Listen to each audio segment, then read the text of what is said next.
છે, ફ્રેન્ચાઇઝી વાળી વાતો નહીં, આ બ્રાન્ડ અલગ છે.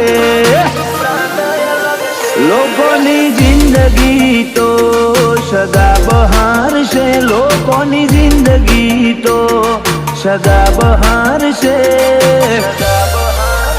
અમને મળ્યું એ કેટલો એના ગજા બાર છે.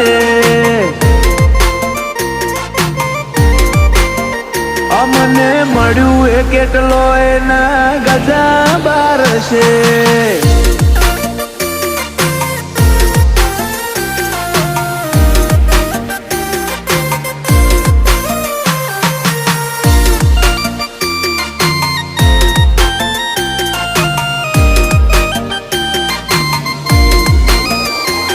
અમદાવાદ સિટીમાં એરિયા